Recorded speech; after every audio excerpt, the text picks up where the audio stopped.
इस्लाम में सुअर का मांस हराम क्यों होता है और सुअर उनको पसंद क्यों नहीं होते, और मीठी शहद की ऐसी कड़वी सच्चाई जानने के बाद आप शहद खाने से पहले एक बार सोचोगे। और कैसे बन गए थे 12,000 लोग अचानक बंदर, झूठ लगता है लेकिन सच है। और एक ऐसी लड़की जो कि बस 15 साल की उम्र में अभिनेत्री बन गई, पर वो कैसे, और दज्जाल का जानवर जो कि कयामत की निशानी है, उसके बारे में भी जानेंगे, तो बने रहिए वीडियो के एंड तक। नंबर 1, आप ये तो बात जानते ही होंगे कि इस्लाम धर्म में सुअर का मांस बिल्कुल भी नहीं खाया जाता। इस्लाम के साथ और भी कई धर्म है जिनमें सुअर को खाने से सख्त मना किया जाता है। तो आखिर ऐसा क्यों? दरअसल सुअर जानवर होता है, उसे बहुत ही ज्यादा खराब जानवर माना जाता है। सुअर बहुत ही ज्यादा गंदे भी होते हैं और वो कुछ भी खा लेते हैं। उनको बस उनके पेट भरने से मतलब है, यहाँ तक कि वो लोगों के मल मूत्र भी खा लेते हैं। और इसीलिए सुअर को बहुत ही ज्यादा गंदा और वाहियात जानवर माना जाता है। आप भी सोचिए, सुअर शब्द सुनकर आपके दिमाग में क्या आता है? जरूर कोई गंदा सा जानवर आता होगा। और साथ में सुअर का मांस भी बहुत ज्यादा खराब होता है, क्योंकि इसे खाने से शरीर पर बुरा असर पड़ सकता है और लोग बीमार भी हो सकते हैं। साथ में सुअर की फितरत भी बहुत ही ज्यादा खराब बताई जाती है। जैसे आपको पता होगा, कुत्तों को जैसे सबसे वफादार कहा जाता है, वैसे सुअर को सबसे मौका परस्त जानवर कहा जाता है। इन्हीं सब कारणों की वजह से सुअर खाना अलाउड नहीं होता।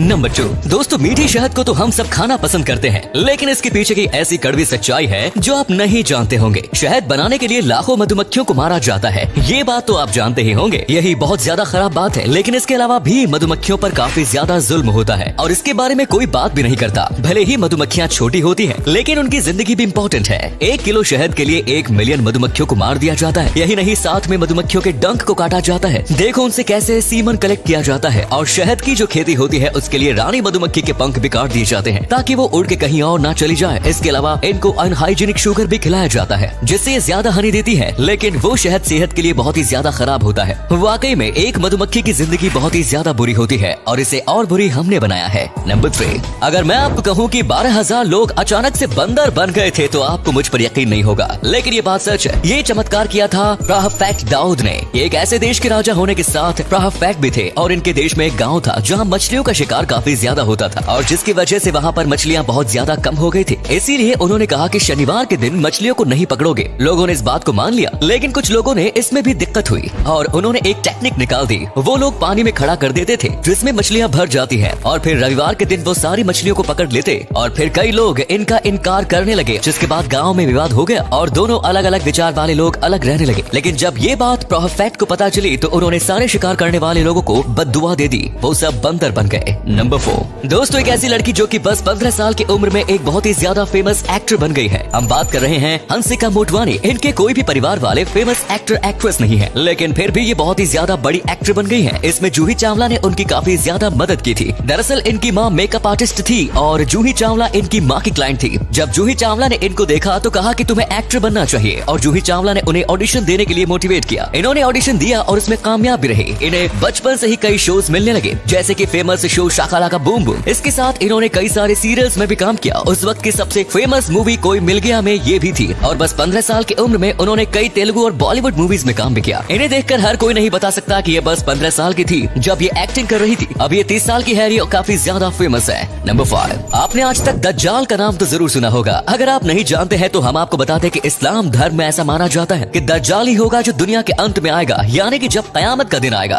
तब दज्जाल दुनिया को खत्म करने आएगा और वो इसे खत्म करने के लिए अपने एक गधे पर सवार होकर आएगा। माना जाता है कि ये गधा उड़ पाएगा और इसके एक पंख की लंबाई 40 हाथ जितनी होगी और ये एक छलांग में मील पार कर लेगा। और ये जहाँ से भी उड़कर जाएगा, वहाँ जितने भी गलत विचार और बुरे लोग होंगे वो उसके साथ जुड़ते जाएंगे। माना जाता है कि जब दज्जाल आएगा तब अच्छे लोगों को बहुत ही ज्यादा मुसीबत का सामना करना पड़ेगा, लेकिन अगर वो उसमें डट कर रह गए तो फिर अल्लाह उनको आकर बचा लेंगे। और जैसे कि हमने दज्जाल के जानवर की बात की, उससे मिलता जुलता चीज आज मौजूद है। हम बात कर रहे हैं एक एरोप्लेन की। एरोप्लेन की लंबाई बिल्कुल उतनी ही होती है जितनी दज्जाल के जानवर की। और अगले फैक्ट पर जाने से पहले इस फोटो को ध्यान से देखिए और बताइए कि आपको किस एक्टर का फोटो दिखाई दे रहा है। इससे पता लगेगा आपका दिमाग और आपकी आंखें कितनी तेज है। मिलते हैं आपको 5 सेकंड्स। नंबर 6, साल 1983 में इंडिया में आयोडीन की काफी ज्यादा कमी थी और लोग आयोडीन की कमी की वजह से काफी बीमार हो रहे थे। तभी टाटा कंपनी ने सोचा कि हमें कुछ करना चाहिए और इसीलिए उन्होंने टाटा नमक का प्रोडक्शन शुरू किया। वो चाहते थे कि बच्चे हेल्दी खाना खाएं और उनका स्वास्थ्य अच्छा हो, और बिल्कुल वैसा ही हुआ। टाटा नमक क्वालिटी में सबसे अच्छा और देखा जाए तो काफी सस्ते दाम में आता है। अभी भी टाटा नमक 18 से 20 रुपए के अंदर ही मिल जाता है। आज भी टाटा नमक में रेगुलर टेस्टिंग होती रहती है कि इसे और भी अच्छा कैसे बनाया जाए। जैसे कि जब सबको पता चला कि नमक में जो सोडियम होता है वो कुछ लोगों के लिए हानिकारक हानिकारक होता है। तब टाटा नमक ने और एक नमक लॉन्च किया जिसमें सोडियम नहीं होता। वो टाटा की जो डिस्ट्रीब्यूशन टीम है वो भी बहुत अच्छी है। आपको गली गली मोहल्ले में छोटे गाँव में भी टाटा नमक देखने को मिल जाएगा। नंबर 7, खूबसूरत दिखने के लिए लोग क्या कुछ नहीं करते। आपको जानकर हैरानी होगी कि इंडोनेशिया देश की ज्यादातर लड़कियां खूबसूरत दिखने के लिए कोबरा सांप का खून पीती है। जी हाँ, यकीन नहीं होता लेकिन ये बात बिल्कुल सच है। दरअसल प्राचीन वक्त से ही माना जाता है कि कोबरा सांप का खून पीने से लोगों के चेहरे पर चमक आ जाती है। इजिप्ट की सुंदर रानियां कोबरा सांप का खून बहुत ज्यादा पीती थी, लेकिन इसका कोई साइंटिफिक प्रूफ नहीं है कि कोबरा सांप का जहर पीने से लड़कियां खूबसूरत होती हैं। आप कह सकते हो ये एक टाइप का अंधविश्वास है, लेकिन फिर भी इंडोनेशिया में ये काफी ज्यादा होता है और इसके लिए कई कोबरा सांपों को मार दिया जाता है। नंबर 8, दोस्तों जब लोग छोटे होते हैं तब वो अपने भाई बहनों के साथ लड़ा करते हैं कि माँ मेरी है, लेकिन वही जब बड़े होते हैं तो झगड़ने लगते हैं